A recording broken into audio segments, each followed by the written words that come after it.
So hello everyone, welcome back to my YouTube channel. Today we are solving a LeetCode problem number 292 name number.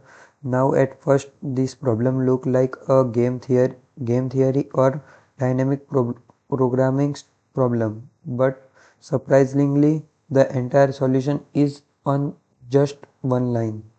Yes, literally one line. But the important part is understanding the logic behind it. We are given an end stone. Two players are playing the game. On each turn, a player can remove one stone, two stone, or three stone. The player who removes the last stone will win. We are playing the first, and the question is, can we win the game if both player plays? Let's understand the game. Now, instead of directly jumping into the code, let us understand the pattern. Suppose there is only one stone. We remove and win it. So 1 is the winning position. If there are 2 stones, we remove 2 and win. Again winning position. If there are 3, we remove 3 and win the position. What we do? Remove 1, remove 2 or remove 3. The opposition always gets the win. For example, if we remove 1, the opposition remove the remaining 3. If we remove 2, the opposition remove the remaining 2. And if we remove 3, the opposition remove the last and win. So with 4 stone we always lose. That means 4 is the losing position.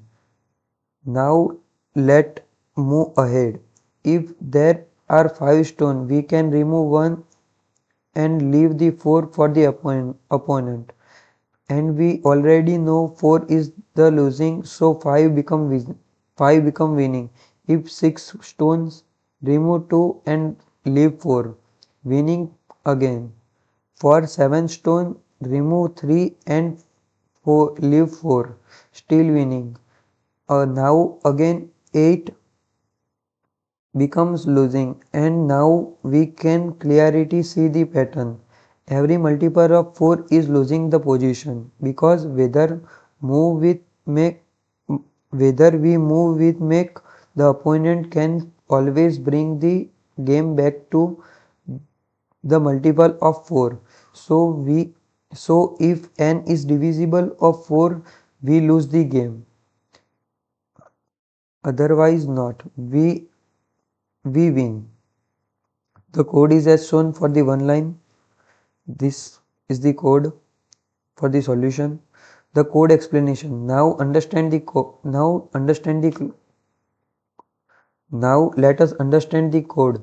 We create a function called canWinNim. Take a integer n which represent the number of the stone.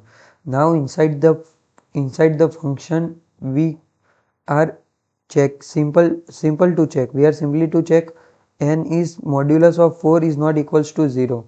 If the number is not divisible by 4, it becomes true, and we returns is true, we means it can win. If it is divisible by 4, we return false because it is the losing position. This is what the entire solution I have shown you. Now let us run the code. See, it specify all the solution. So that was the solution for LeetCode 292